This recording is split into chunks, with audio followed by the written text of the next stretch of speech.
Abstract reasoning. Dito muna tayo at ito ay galing sa dalawa sa ating mga followers. Ito mismo, na-upload na natin yan. So kung mahanap ko yon, ilalagay ko yung link sa description ng video ito. So ang sasagutan natin ay itong, ano ba dito? Psychometric testing question and answer. So sagutan natin yan at ito isang parang domino na problem. But before we will start, para sa mga bago pa sa channel ko, ito yung FB natin. At ito namang FB group na ito, Philippine Civil Service Review for All. FB group ito kung saan pwede kayo mag-post dyan. Marami tayong mga FB members na haping sagutan yung mga tanong ninyo. Pwede rin kayo mag-share sa mga reviewers niyo. Or punta kayo sa files ng grupong ito para agad-agad yung ma-download yung mga libreng printable na reviewers. At ito naman yung iba pang mga FB groups na lagi nating tinatambayan at FB pages na posibleng makatulong sa inyo. At ito naman isang FB page na ito, wala itong kinalaman sa pagre-review nyo. Pero kung gusto nyo yung mga set of reviewers, mas maganda dito kayo mag-message.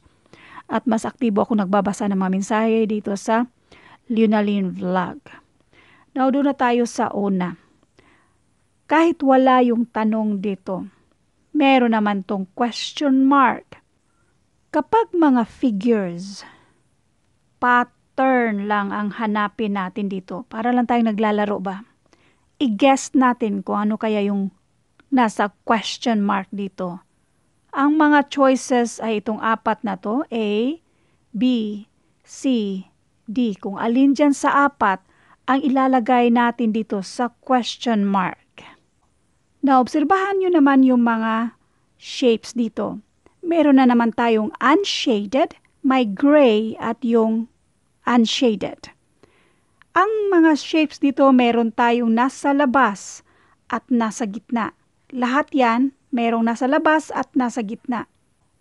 Lahat ng nasa gitna, yun yung merong black na color at merong gray tapos merong white. Now, kung napapansin nyo, doon muna tayo sa kulay.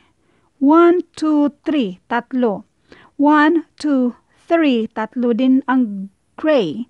So, therefore, itong white na ito or unshaded, dapat tatlo rin.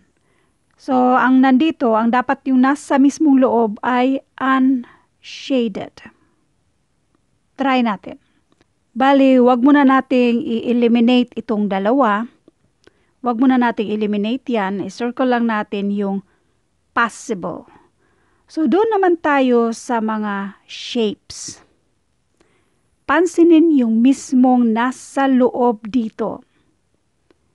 Triangle. Again, yung nasa loob. Disregard nyo yung kulay ha. Square. Next. Yung nasa loob na square. Square na nasa, lumaki na si square sa next. Yung nasa loob na circle. Circle na nasa labas. Meron tayong klarong pattern dyan. Ulitin natin dito. Circle.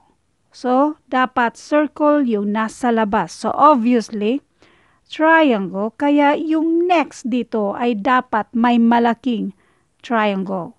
Yan ay obvious na nasa letter B at letter D. So, eliminate na natin yan. Dito tayo mag-eliminate. Klaro na yan siya. Now, naalala nyo yan? Yung nasa gitna na unshaded. So, obviously, letter D ang tamang sagot. Pero i-consider natin yung iba pang mga shapes. Doon muna tayo sa mismong shape na nasa loob. Itong nasa loob na to na circle, circle. Yung nasa loob na triangle, triangle. So therefore, kung square ito, dapat yung nasa loob dito ay square. At yan naman yung nandito sa ating letter D. So yan na yung tamang sagot. Next. Pattern pa rin ang hanapin natin dito. 1, 2, 3, 2, 2. Wala ko nakikitang pattern. Ibahin natin. I-alternate natin. Pero up and down. 1, 2, 3. 1, 2. Alternate. So therefore, ang nasa baba ay 3. Bali, 3 dots. Now, tingnan naman natin kung ano kayang posible na nasa taas. Yung ka-alternate na nasa taas, 2. So, malaking posibilidad na 2 dots lang din dyan. So, ganun din naman yung letter C, 2 dots ang nasa taas. Kung ito naman ay i-alternate natin up and down, wala akong makikitang pattern. So, erase muna natin yan. Tapos, kung ito naman ang i-alternate natin, hindi naman yan ang hinahanap natin, kundi mismo itong 3 na nasa baba. Meron na tayong 3. Yung nasa taas ang hinahanap natin. So, ito yung ka-alternate sa taas. Kaya, ang sagot natin dito ay letter C. Ngayon, kung meron kayong answer key nito, tapos hindi letter C, paki-comment na lang at paki-explain kung bakit hindi letter C ang sagot nito. Thank you for watching at abangan yung mga future videos natin. Marami pa tayong sasagutan, lalo-lalo na yung mga word problems na lagi lang nating sinisingit yung mga questions na katulad nito. Pero yung mga word problems at iba pang mga math problems na halos buong reviewers ang ating sasagutan or gagawa ng tutorial videos, yun yung importanteng abangan nyo rin na alam kong makakatulong sa inyo. Pero yung iba na-upload na natin, so yung mga karugtong na lang. Thank you for watching and all I hope mayroon kayong natutunan sa mga videos natin. At sobrang thank you sa lahat ng mga mahilig mag-likes at mahilig mag-iwan ng mga magagandang mensahe na nakaka-inspire. Thank you so much.